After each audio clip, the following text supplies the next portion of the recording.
Hai, kembali lagi di channel Otatik Repair. Pada video kali ini, saya kedatangan sebuah MacBook Pro 13 inch tahun 2012.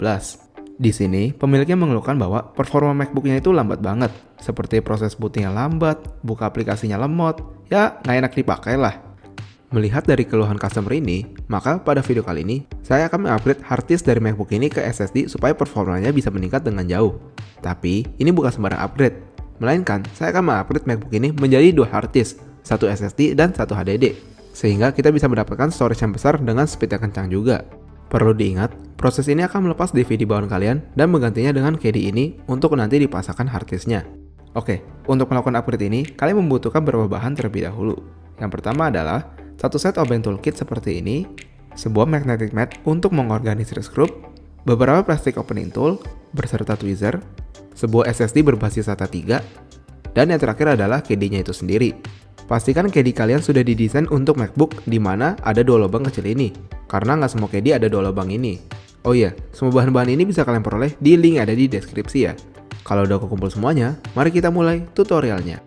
Langkah pertama adalah kita mau melepas 10 skrup yang ada di sini menggunakan obeng Phillips 02. Perlu diingat, 3 skrup yang ada di sini lebih panjang daripada yang lain. Dan 4 skrup yang ada di bawah ini memiliki bentuk yang sedikit berbeda dengan yang lain, jadi jangan sampai ketukar ya. Kalau sudah terlepas semua skrupnya, kita bisa langsung mengangkat bagian back cover ini ke atas. Hal pertama yang mau kita lakukan adalah melepas hubungan antara baterai ini dengan logic boardnya. Jadi, kita bisa mengambil plastik opening tool kita dan mencongkel konektor ini ke atas. Setelah melepas konektor baterainya, sekarang kita bisa lanjut melepas harddisknya. Untuk melepas harddisknya juga sangat mudah. Kita cuma perlu melepas dua skrup yang ada di sini menggunakan obeng Phillips 02. Di sini bautnya nggak akan lepas dari plastiknya, jadi nggak usah diangkat. Kalau sudah berhasil melepas dua skrup yang ada, sekarang kita bisa mengangkat plastik ini ke atas. Selanjutnya, kita bisa mengambil harddisk ini ke atas juga. Ini angkatnya sedikit aja, jangan ketinggian, takutnya kita bisa merusak kabel yang ada. Setelah diangkat, kita bisa melepas konektor yang ada di depan ini. Udah deh, kita berhasil melepas harddisknya. Langkah selanjutnya adalah, kita mau melepas 3 kabel yang ada di sini. Ini cukup dicongkel ke atas saja ya. Setelah itu, kita juga mau melepas kabel kipasnya. Ini sih cukup dicongkel ke atas saja, bisa pakai tweezer kita. Selanjutnya, kita juga mau melepas kabel webcamnya. Untuk melepasnya, kita mau mendorong ke belakang aja sampai terlepas. Di sini kita bisa menggunakan tweezer kita lagi. Kita nggak menyarankan untuk menarik kabelnya ke belakang karena takutnya kabelnya bisa rusak. Setelah melepas semua kabelnya, sekarang kita bisa melepas 5 skrup yang menahan speaker serta modul WiFi ini. Perlu diingat, ukuran skrupnya memiliki panjang yang berbeda-beda, jadi jangan sampai kecampur. Setelah melepas semua skrupnya, kita bisa mengurai kabel webcamnya, lalu memisahkan speaker dari modul WiFi-nya. Terakhir, kita tinggal melepas 3 skrup yang menahan DVD drive ini.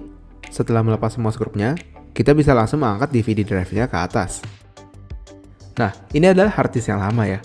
Sebelum memasang SSD kita yang baru, kita harus memindahkan dudukan yang ada di harddisk lama ini ke SSD yang baru. Jadi, kita mau mengambil obeng Torx T6 kita dan melepas 4 dudukan yang ada. Setelah berhasil melepas semua dudukannya, kita bisa mulai memasang dudukan tersebut ke SSD kita. Setelah terpasang, kita mau kembali ke KD-nya. Di sini kita mau memasukkan harddisk kita yang lama ke dalam KD-nya. Untuk pasangnya juga mudah ya, cukup didorong masuk aja.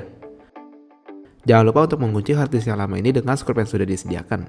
Sekarang kita mau kembali lagi ke DVD kita. Di sini kita mau melepaskan kabel data ini. Ini sih cukup ditarik keluar aja. Oh iya, jangan lupa untuk melepas bracket ini juga ya. Jadi kita lepas aja dua baut yang menahan bracketnya. Habis itu kita bisa pasang bracketnya ke KD kita. Kalau udah, kita bisa memasang kembali kabel datanya. Ini sih cukup didorong masuk aja.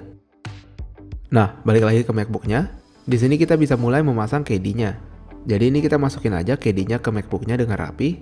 Kalau udah, kita kunci dengan 3 skrup yang ada. Pasang kembali modul WiFi-nya berserta speakernya. Kunci lagi dengan 5 skrup yang tadi. Rapikan kembali kabel webcam-nya. Kalau udah rapi, kita bisa pasang kabel webcam-nya. Ini sih cukup didorong masuk aja. Jangan lupa untuk memasang kabel kipasnya. Cukup didorong ke dalam aja. Habis itu kita bisa memasang kabel WiFi, kabel KD, dan kabel harddisknya kembali. Terakhir, kita cuma perlu memasang SSD kita yang baru. Pasang kembali kabel power dan data ini ke SSD kita yang baru. Letakkan SSD kita ke tempatnya. Pasang kembali plat plastik ini. Kunci kedua skrupnya.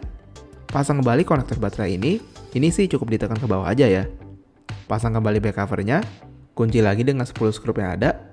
Udah deh, SSD berhasil terpasang dengan sempurna. Nah, kalau kalian beli SSD dari kami, SSD kalian sudah ada OS-nya, jadi tinggal dipasang dan langsung nyala. Tapi kalau kalian nggak pakai SSD dari kami, kalian mungkin harus menginstal ulang OS-nya sendiri. Untuk tutorialnya kalian bisa lihat di sini ya. Di sini kelihatan ya, performanya itu udah kencang banget.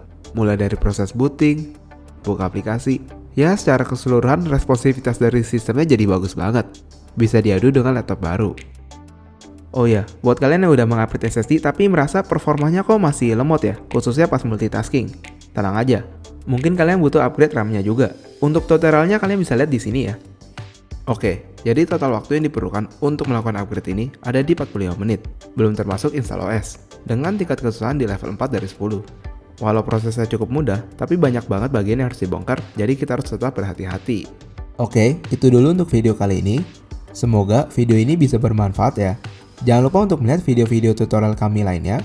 Dan bagi kalian yang memiliki masalah dengan laptop, tablet, handphone, atau gadget Anda lainnya, kalian bisa menghubungi kami di nomor yang ada di deskripsi.